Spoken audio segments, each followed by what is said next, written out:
Good morning and good evening and welcome everyone to this latest iteration of the Indic Book Club Author Q&A. I'm your host Abhinav Agarwal, and it gives me great pleasure and honor in introducing our host, our guest today, Shri Pavan Varma. So most of you don't need an introduction to who Shri Pavan Varma is, but nonetheless, his accomplishments are so long and distinguished. I'll read out a few lines about our author today. So, Shri Pavan Varma is a diplomat and a writer and a former member of the Rajya Sabha and the author of several best-selling books, including The Great Indian Middle Class, Being Indian, Adi Shankaracharya, The Greatest Ode to Lord Ram, Tulsidas' Ramcharitmanas, and he was earlier an advisor to the Chief Minister of Bihar with the rank of Cabinet Minister. He was India's ambassador in several countries, including Bhutan, also director of the Nehru Center in London, official spokesperson of the Ministry of External Affairs, and press secretary to the President of India. He is currently a distinguished professor at Symbiosis International University and a well-known columnist and TV personality. Shri Pavan Varma, welcome to this Q&A. Thank you, Abhinav. And today we are going to talk about his latest book, The Great Hindu Civilization, Achievement, Neglect, Bias, and the Way Forward. And this is a fascinating book. I have read it from cover to cover, and its expanse is vast. Its scholarly work is very, very impressive and impeccable. And the questions that it raises and the points that it covers, I think, deserve a much deeper discussion. But for the purposes of this Q&A, we'll confine our discussions to about 3 or 4 main themes that are there in this book. So first of all, Pavanji, I'll start off by asking you, there are books that do come out on the Indian civilization history, the Hindu aspect of it. But was there one underlying or driving desire, need, or a gap in the current literature that led you to write this book?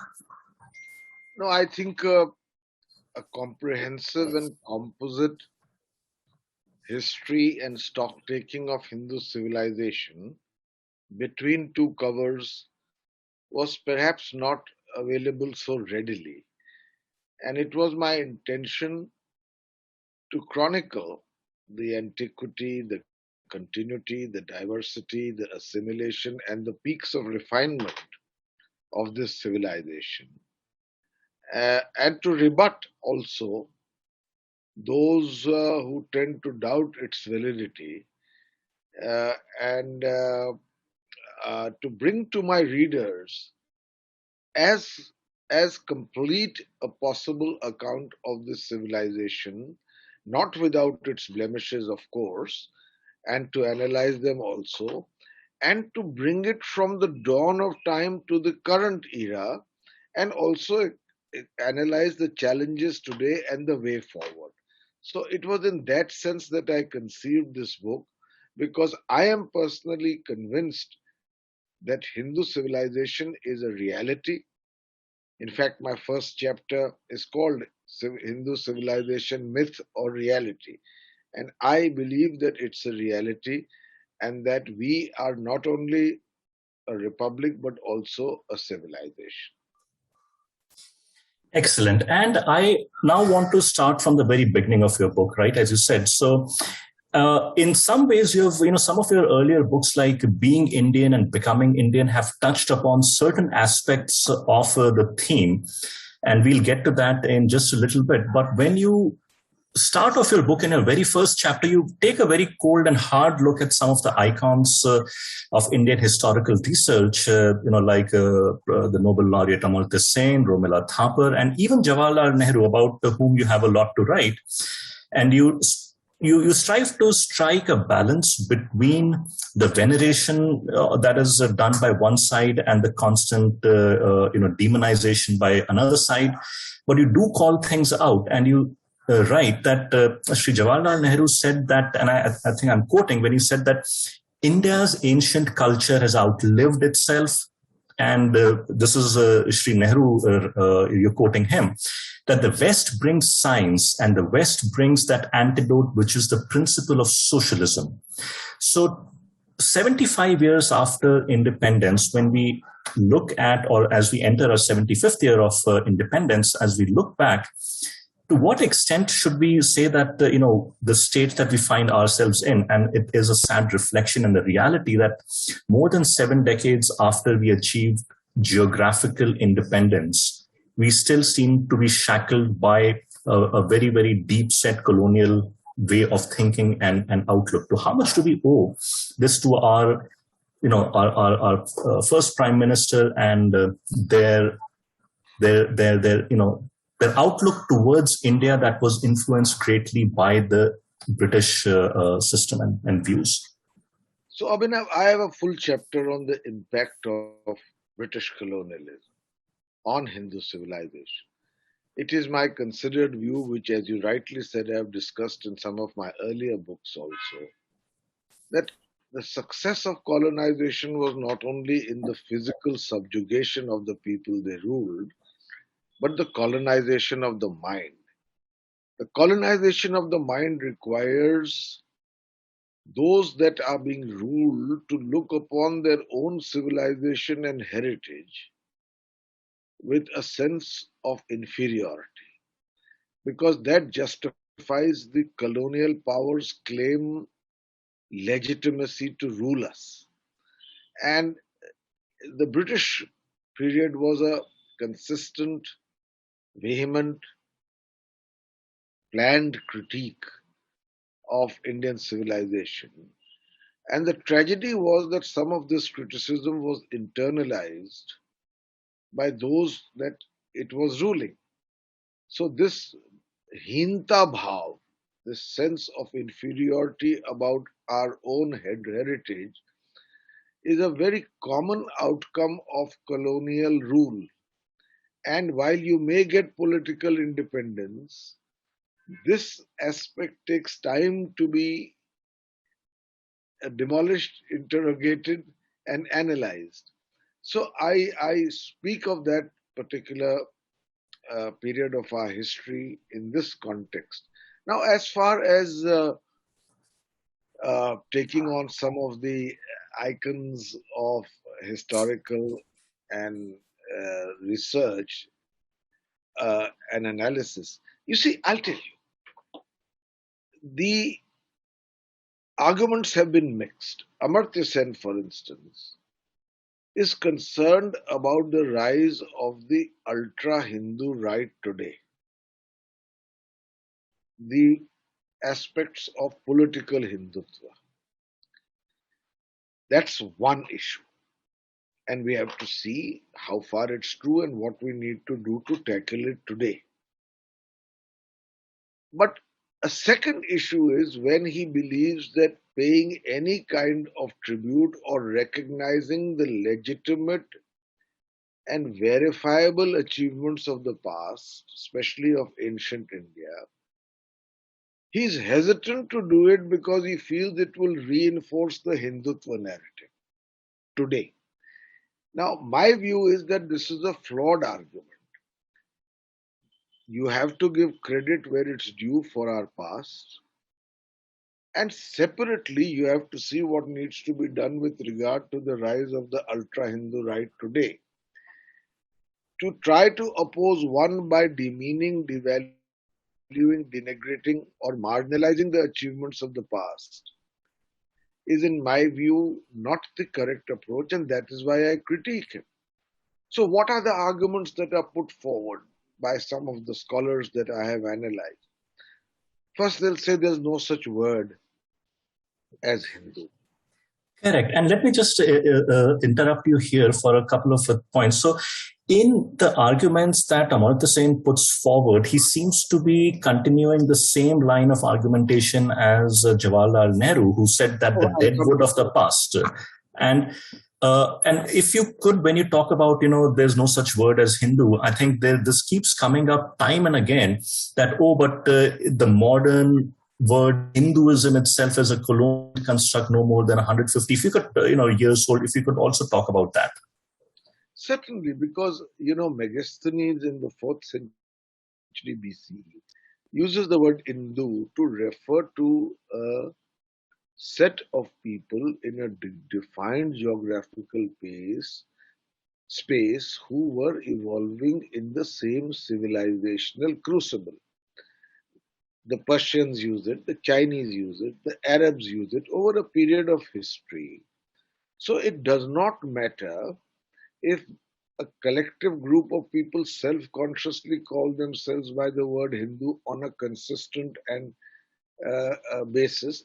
The fact is that Hindu, as a term to refer to a set of people in a certain geographical space, was well accepted. Then the argument, and I'll come to Nehru just now, Abhinav. Then the argument is that, okay, if you accept that there is a word Hindu, there is no reason to accept that there was a civilization attached to it. So Amartya Sen makes the argument that why can't we call it Buddhist civilization? Now, I think that this is a flawed argument again because Buddhism, although a great religion in its own right, was an offshoot of Hinduism. There is a lot that is common between the two. There is a considerable degree of overlap, and there was never a relationship of animosity beyond redemption or of irreconcilable acrimony between Hinduism and Buddhism. And both religions coexisted, but the underlying template was that of Hinduism, because Buddhism was self-consciously an offshoot of Hinduism, as was Jainism. So, Amartya Sen will go to every extreme by saying, for instance, that Panini was not Hindu because he was born on the banks of the Kabul River. But Afghanistan at that time was under Mauryan rule. So you are really splitting hairs in order to somehow prove that this word Hindu civilization should not apply. And so on and so forth. Then the argument is that if such a civilization existed, is there such a word in the singular called Hinduism? So Wendy Doniger will say there is, dare I use the plural H for Hinduism? And she will say it's a cross between a hedgehog and a tortoise and cannot be seen in a singular. And I counter this by saying that just because Hinduism allows a great spectrum of diversity, you know, uh, there are 6 systems of Hindu philosophy, there are 3 foundational texts, no such word as Hinduism. And I countered that, as I was saying, because of the diversity that Hinduism self consciously nurtures to pillory a religion, just not because it is not a clone of the Abrahamic faiths with its well known certitudes, is wrong. Then people will question the antiquity of Hindu civilization and will, amazingly enough, continue to peddle the colonial theory of an Aryan invasion that dates Hindu civilization from around 1500 BCE, rather than take on board the scientifically validated evidence that is available today, largely centered around the river Saraswati, which I can go into great detail, hold a separate webinar with you on that. But so then people will say, and this is the group of Marxist historians, that there's no question of a civilization. It was just the crossroads of history. Before medieval India, there is nothing verifiable. And then they will say everything has to be seen from the prism of economic categories. And when many balanced historians, including Professor Upinder Singh, whom I quote, as you know, she's Dr. Manmohan Singh's daughter, so she's not by any chance a spokesperson of the Hindu ultra right. She says that aspects of culture, of civilization, of aesthetics, of art, of spirituality, of philosophy are equally elements of an overall civilization and should be given their due. So, so these are the Irfan Habib will say that if you talk about the antiquity of Hindu civilization on the basis of verifiable data, Quite transparently, his school of historians makes the claim that this is just a conspiracy, a ploy, a stratagem to reinforce the Hindutva narrative. So I have to question them because there are valid answers to the queries that they raise. So it almost seems that I have to come to Nehru, but I'll just touch upon it. Nehru, if I may just add, sure. before you ask your next question. See, I have great respect for Jawaharlal, and I believe his role in the formative years of our republic, and especially his vision of India, played an extremely important role in the evolution of our republic. But there was one aspect of Jawaharlal Nehru where he himself is frank enough to admit its influence, by which he considers most of our ancient past as what he calls the deadwood of the past. He largely conflates it with superstition, prejudice, obscurantism, blind ritualism. And in part, he may be true. But there are so many more wisdoms in this civilizational journey where the baby is thrown out of the bath with the bathwater, as it were. And Nehru was greatly influenced, and that is a colonial consequence, and he admitted it in his autobiography, that he saw that the priority for India is to somehow wrench itself away from its debilitating past and move rapidly towards a modernity largely defined in Western terms. So, in that sense, I critique Jawaharlal Nehru for this kind of jettisoning of some of the very valid, relevant, topical, and important aspects of our past. No, very true. And in many respects, to your first point about historians, their line of reasoning seems to be to put forward one logical fallacy after the other. So one is to deny outright, then to shift the goalposts and say, but what about this? But what about this? But I was going to go in a linearly chronological manner in asking some of my questions, but since we have started, with our post-independent period, I'll go a little back further from there, and let's talk a little bit about language. Now, it is supremely ironical to some extent also that, you have written a book about the great Hindu civilization where you talk about the influence of language. And here I am talking to you about that book in that language itself. But leaving that aside for a minute. Colonial hangover. So you quote a Kenyan Nobel laureate, Professor Wangari Maathai, and says that only colonial powers understood the power of language. And I was reminded of perhaps, I think, a time about 400 or 500 years back when the Mughal Emperor Akbar replaced the local language across the entire, expanse of his empire with Persian as a language of administration. And we see the effects of that even today, where our judiciary for the longest time had a huge amount of, Persian and Urdu words in it.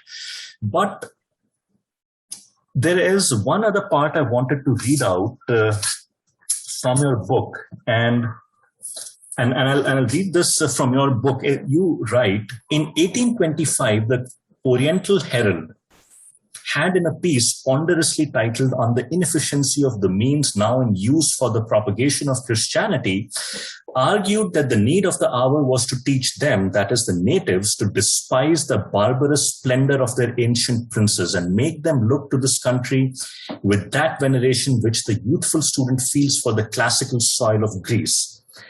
And later on the same page, this is page 257, you write that George Campbell, a young official in India, wrote in 1853, the classes most advanced in English education and who talk like newspapers are not yet those from whom we have anything to fear.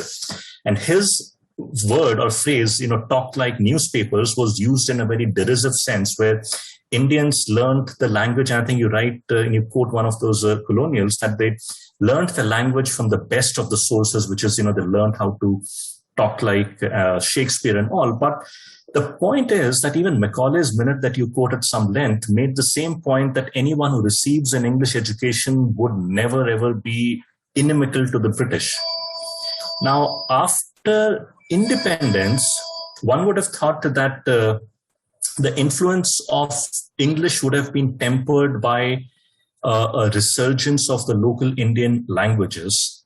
And I'm somewhat dismayed that shortly after independence, when the discussion and this topic came up for vote as to what should India's national language should be, there was a tie between Sanskrit and I think some other language, I forget, and Sri Rajendra Prasad cast the deciding vote against Sanskrit. Now, 75 odd years later, no one is even credibly talking about introducing any such motion in parliament that should Sanskrit be the national language. So again, it seems that we have drifted further and further away towards English. What impact, consequences does this have for us as a nation and as a civilization?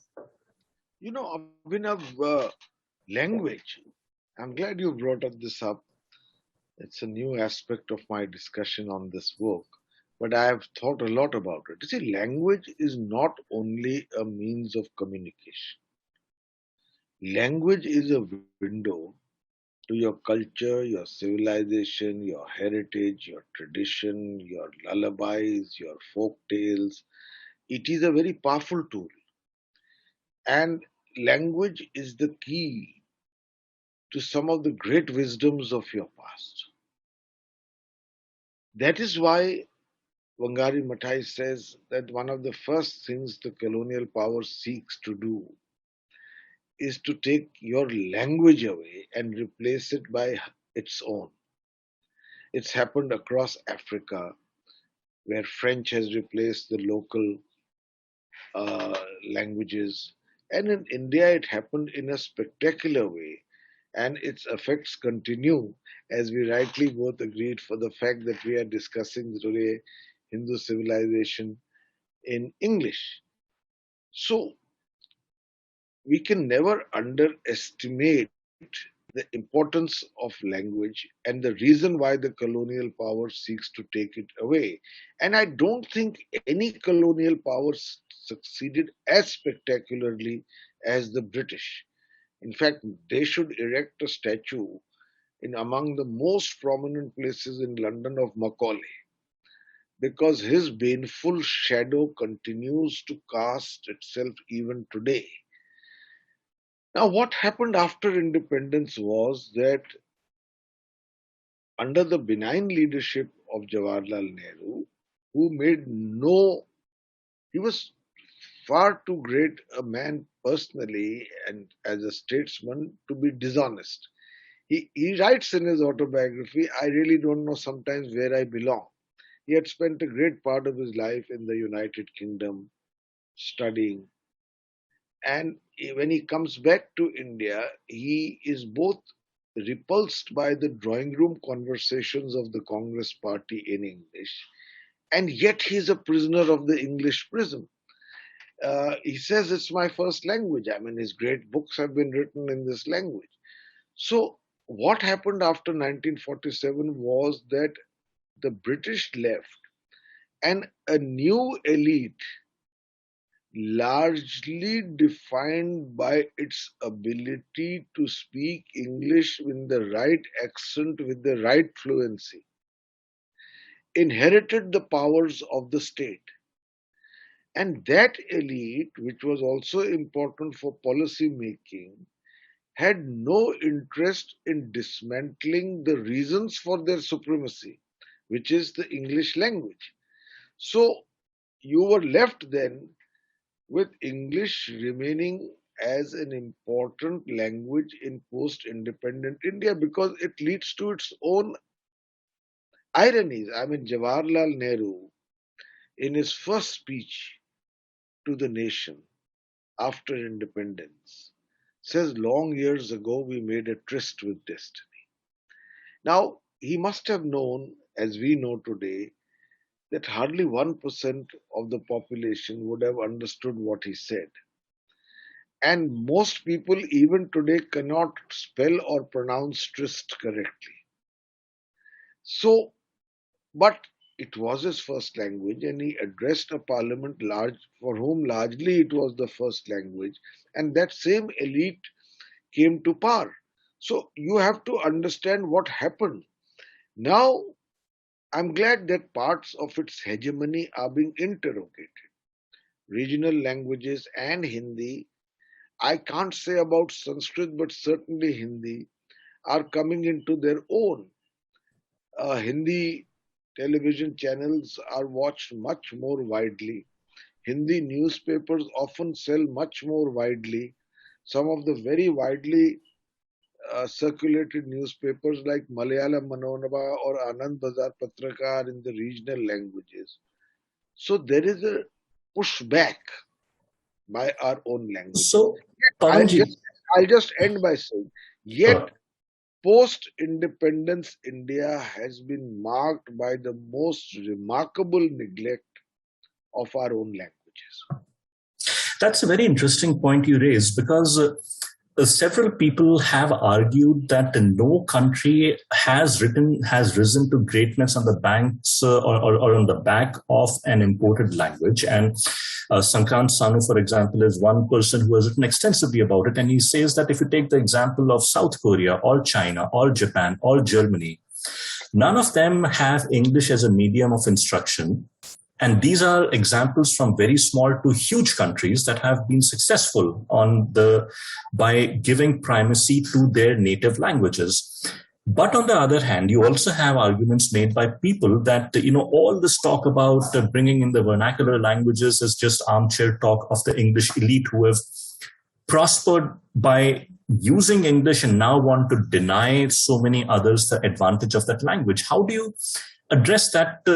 Frankly, sometimes it seems to be valid criticism, right? That people, got an English education and got the best of opportunities, and now they want to say that, oh no, but English is bad and we should learn in the local language. How do you respond to that? You see, I don't want to be caught in the assertion of the need and primacy of our own languages in the dichotomy of either or. It's not that there is no English and there are only Indian languages.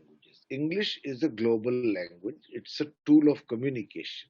It can, with great difficulty, except for a minuscule elite, be a language of culture. So, you to learn English as a means of upward mobility or as a means to interface with the globalizing world is one thing. But I would much rather that the foundational years of our education are conducted in our own languages. Research shows that if you know first your mother tongue, your own language, then you pick up much faster a foreign language. So it's not that you have to begin life by saying Baba, black sheep. And in ancient India and Hindu civilization also, you had a very workable dynamic between Sanskrit as the elite language and the other languages that were derivatives of Sanskrit, or at least were animated by the ideas within the Sanskrit ecosystem. And that includes Tamil. Although Tamil has its own history and it's one of the most ancient languages, there was a considerable interface between that and the Sanskrit ecosystem. So, you learn English by all means, but and don't create a new apartheid whereby there is only one small elite which knows English well enough. But please give due respect to your foundational languages. Very, very true. I wanted to talk a little bit about Lutyens also, but I'm going to skip that for the time being. I'll recommend to our viewers and readers that please go over, I think this is around page 250 to 270, where you talk about the incredible, I would say, racism of Lutyens, and yet he is the person who built most of New Delhi, in which our so-called modern rulers reside.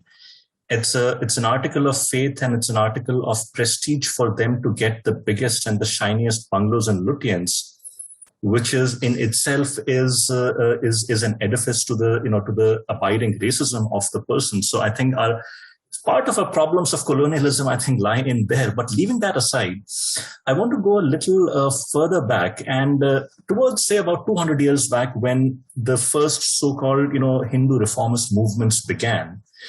And you devote a considerable amount of space to Ram Mohan Roy, and and I want to read out again a few lines that you have written about him. So here is a person who was well versed in Sanskrit, who wrote commentaries and translations on the Upanishads, you write, on the Kathopanishad and Isha Upanishad and all. And yet when he wrote a petition to the British, and I'll quote, the British, for example, considered him an enlightened native. And I'm quoting from your book, this is page 249. In his letter, Roy had reduced the legacy of the Mimamsa school of philosophy merely to passages that need to be recited to expiate the killing of a goat. A decade later, Macaulay wrote that all that the Hindus learned from studying their texts was how to purify themselves after touching an ass, or what text of the Vedas they are to repeat to expiate the killing of a goat. And now, a lot of this came to fruition, or sort of a climax, with the abolition of the practice of sati. And while sati in itself is a topic that we could have an entire debate on, there's Professor Meenakshi Jain's wonderful book on the topic. But leaving that aside for the moment, it would seem that, and I think you also write that anything that was, or let me see, I have the exact words here.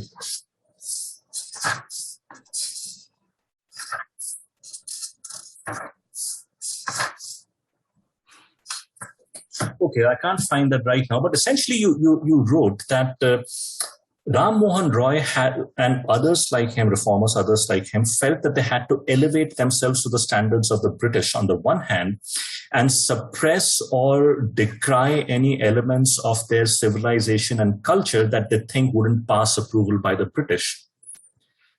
And by the time the third generation of the Brahmo Samaj movement, I think Keshav Chandra Sen that you write about, he had internalized the concept of the eternal sin, which is, you write, completely antithetical to Hindu consciousness. And how much of an influence, and okay, before I ask my question, it is also a fact today that very few people, remarkable, very much admired intellectuals will not hear a single word against Ram Mohan Roy.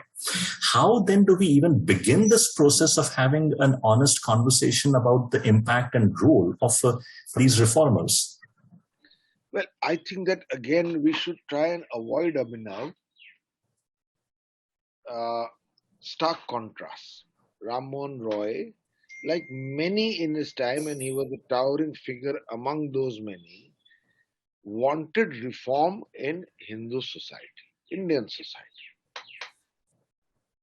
Like many others, he too had internalized the consistent critique of the colonial power of one's own civilizational heritage.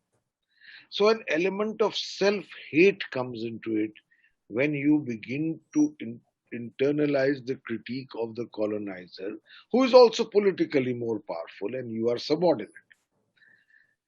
In that sense, what happens is,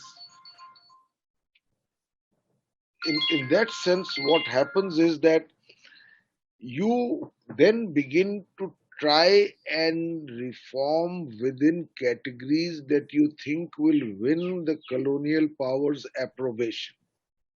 So the instinct is not wrong. For instance, let us take sati, which you mentioned. Now, it was not such a widespread practice as the British made it out to be. The British flamboyantly built a statue with Lord Bentinck saving a woman from the funeral pyre. Yes, it was a derogatory practice. Yes, it needed reform in the small numbers that it was actually being practiced, and you mentioned Meenakshi's book. But for the British, it was very big. because it helped to reinforce their doctrine about the superstition, prejudice, idolatry, obscurantism, primitivism of the native civilization. And here is Raja Ram Mohan Roy, who is seeking to reform those practices which, in particular, he knows will win this Western approbation. A scholar of Sanskrit, he has to decry Sanskrit. So, someone today, and I'm tired of writing my last book before I start the next one. Someone has to sit and analyze what colonialism does to the evolution of Hindu civilization in terms of its own attempts to reinvent itself. Because Hinduism has survived through reinvention. It's Sanatan because of its conquering eclecticism. It has conquered. I mean, when Islam came, Abhinav, let us not airbrush the facts of history.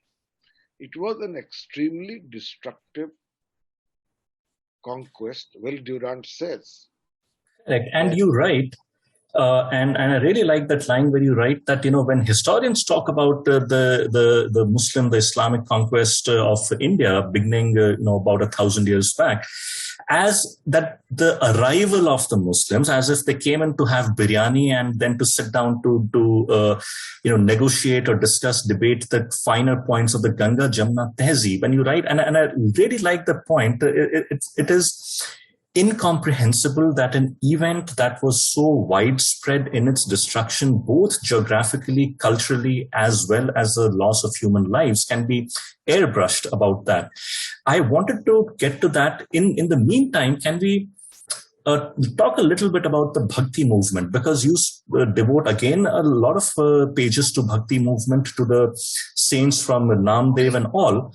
But here's the thing. When I was studying in school in the more than 30 years, 35 years back, I was taught, and my children have learned pretty much the same thing, which is again a tragedy of sorts that I'll not get into, that the Bhakti movement was essentially Hinduism's way of imbibing the best things about Islam, is what we were taught.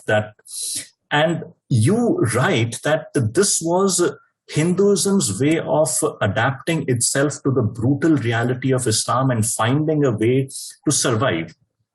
Explain this. How can reality and what is written in the textbooks be so starkly divergent? So that is why one of the subtitles of my book is bias. In other words, Hindus are incapable of an original thought, incapable of indigenous reinvention, and anything that happens in Hinduism has to be an impulse from outside.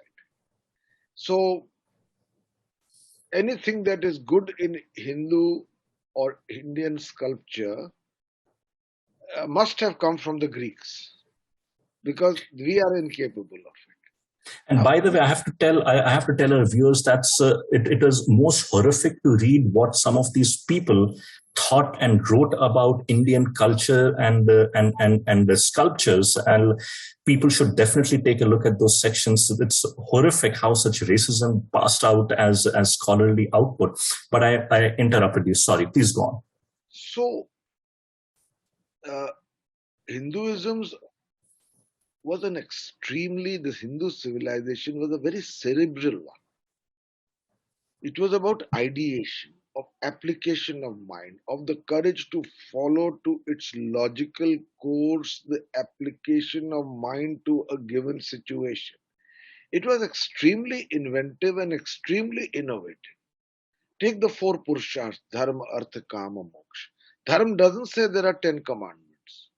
It contextualizes an incident and it leaves the onus largely to the individual, even though it's much easier to make out 10 commandments. It's not that it lacks an ethical center. I'm just giving you an example on the side.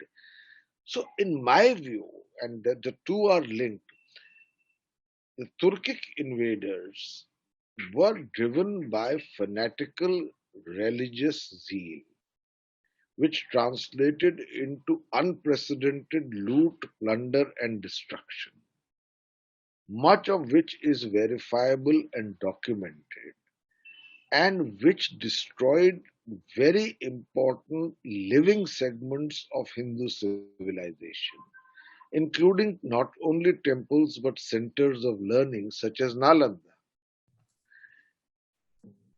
In the face of this unrelenting onslaught, in which religion was a greatly motivating factor between Darul Harb and Darul Islam, Hinduism reinvented itself by democratizing itself and taking itself to the masses to become a down up movement rather than a top down movement. And in my view, the Bhakti movement, for the 600 years that it was there, is one of the most amazing chapters of Hindu civilization. The degree of the quality of poetry, the, the degree of ideological rupture with some things of the past were just amazing. Its view to the caste system, its empowerment of women, whether it's Andal or Mirabai, its adoption of worship in the form of not merely a temple that could be destroyed, but mass kirtan and chanting. All of this, and especially Abhinav, I'm really moved by the quality of the poetry, whether it's the Gyaneshwari or Tukaram or Namdev or Chandidas or Surdas, or in the Mirabai, or in the south you have the Lingayats, the Basavanna, and Allama Prabhu, and so on and so forth. The Tamil Alvars, the Nayanars.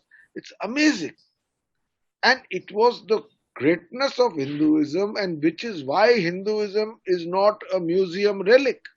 It is a living tradition. Let me give you the example of Indonesia. Indonesia was largely a Hindu and Buddhist country. When the Islamic invasion took place there, within 250 years, it became a predominantly Muslim country. This does not happen in India. Because of the reinvention of Hinduism, where it literally escaped from the crevices of the cage that had been set up for it and reinforced itself by the impulses of the masses. So this is to say that it was because of Islam that it did so. No, it was because of the invasion of Islam, but not because of the impulses of Islam. Hinduism has great reservoirs of innovation and reinvention. Absolutely, and you talked about the destruction of the universities at Takshashila and Udantapuri and Nalanda, and it is somewhat incredibly tragic that history is in some ways repeating itself in Kabul and parts of Afghanistan, where libraries built by India in the last 5, 10, 15 years are being burnt down. So I want to come now to the conclusion. Okay, there is a definite aspect of history that was whitewashed, that was buried under the carpet for all sorts of reasons given, leaving aside the colonial imperatives and the racist imperatives of the British and so on. Leaving all that aside, over the last 4 decades or so, the new argument was that terrible things happened. Why do you want to gade murde kyun ukhadna chahte ho? It was a painful episode and all. So my last 2 questions to you, Pavanji, would be, first of all, how does one genuinely address that concern? Because to some extent, there's an element of reasonableness that one can make in those arguments. And why do you want to rake up the past just for less than honorable reasons? And second, given that change in a country as vast as India cannot happen by diktat, it has to happen gradually and slowly. How does one go about planting the shoots or getting that change to happen? Yeah. So, first of all, can you hear me, Abhinav? I can hear you. There's a little black, but I can hear you fine. Okay, excellent. You do not excavate the past in order to fuel acrimonies in the present. You excavate the past in honest categories in order to reconcile with it. If you airbrush it, if you gloss over it, if you underplay it, if you downplay it, it will create its own backlash. And we are seeing some of it today. Therefore, much like the Truth and Reconciliation Commission in South Africa, you accept the past and then you move on to the imperatives of a modern, inclusive, and progressive republic. But the argument that because it may add to current acrimony or may be selectively used, you distort the facts of history is not something I can buy. And nor can people buy it. Forget me. People will not accept it. If William Dalrymple says, a good friend of mine for whom I otherwise respect, that in 600 years of Islamic rule, quoting an American scholar, he says only 80 temples were destroyed. अरे भाई 70 से ज्यादा तो दिल्ली में हुए. 27 temples were destroyed to use that. Exactly. So this type of argument then creates a backlash.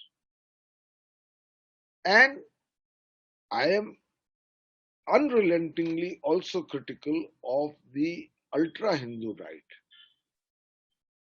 where I believe that unfortunately a great cerebral civilization, its leadership today has gone into lumpen hands, where there is above all, what you miss apart from its bigotry is the intellectualism that marked Hinduism and Hindu civilization, the remarkable intellectualism. So anyway, that also is a part of my book. And I end, since we are coming to the conclusion, let me say that there are challenges before this civilization today. I say what we need is not Hindutva, but Hindu Satya, where we need to look at those two important blemishes and see how Hindu civilization can reinvent itself to remove them. One are the inequities, oppression, discrimination of the caste system. And secondly is the gender disparity and the way we treat our women. Hindu civilization must find ways, including a change in mindset, to reinvent itself like it has done in the past to overcome and defeat these shortcomings. Very true, very true. And I think let's see how that change happens, how the beginnings of a resurgence, a revival happen. But in conclusion, I'll say that your book, The Great Hindu Civilization, Achievement, Neglect, Bias, and the Way Forward, is an important contribution towards that discussion and debate that needs to happen. So on behalf of the Indic Book Club and Indic Academy, Pavanji, I'd like to thank you for taking the time to talk to us and spend the time in discussing the book and the very, very pertinent points it raises. We will put this video up on YouTube and also share links to it on our social media channels. Do join us on Twitter at Indic Book Club and on Facebook at facebook.com/groups/Indic Book Club.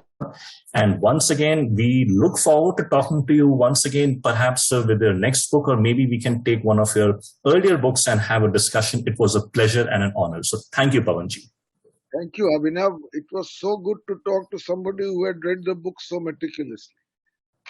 My pleasure. Thank you. Namaskar.